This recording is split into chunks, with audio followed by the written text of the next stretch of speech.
請你介紹自己啊。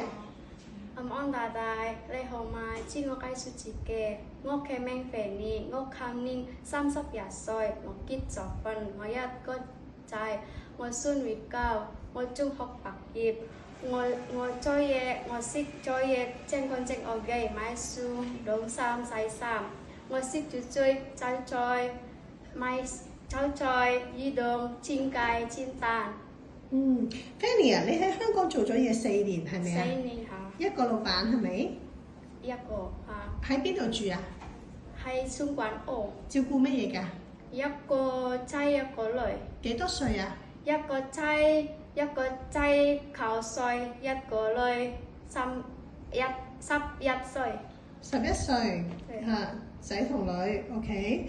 好啦，咁你跟住就去咗台灣做嘢喎，啱唔啱啊？去咗台灣，台灣照顧乜嘢啊？照顧 BB 幾大啊？你去到嘅時候個 BB 佢1滿1月2年。一個月，一個2歲，係咪啊？2歲，對。OK， 2歲同埋1個月，係嘛 ？OK。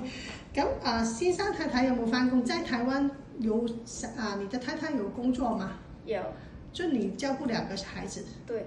一個2歲，一個月。對。剛出生的，對嗎？對。哦，那你喜歡嗎？喜歡。喜歡。那你吃豬肉嗎？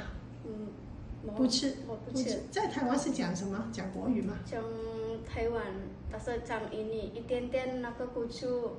哦，古珠可以講印尼話的哦，所以你講國語一點點而已哦。咁你講廣東話好啲係咪啊？咁你識自己買餸煮飯係咪？好。而家你翻嚟香港做嘢，你想照顧咩啊？喺香港嗎？你想照顧小朋友定老人家？小朋友可以，老人家可以。BB 都可以係咪？可以啊。那你而家你自己有1個小朋友係咪啊？你嘅小朋友幾多歲啊？1歲。1歲 ，OK。咁你幾時翻嚟台灣㗎？台灣幾時翻嚟印尼啊？在台灣我懷孕。對。就是你回來放假的時候懷孕，對嗎？對。哦 ，OK。所以翻嚟啦，生 BB 啦。OK， 好。咁如果你去香港，邊個照顧你個仔啊？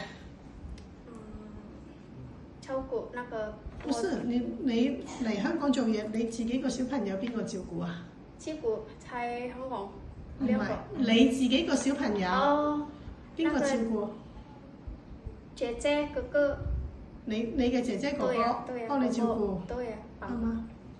你老公有冇做嘢啊？有。有做嘢嘅。OK， 好，唔該你。唔該晒。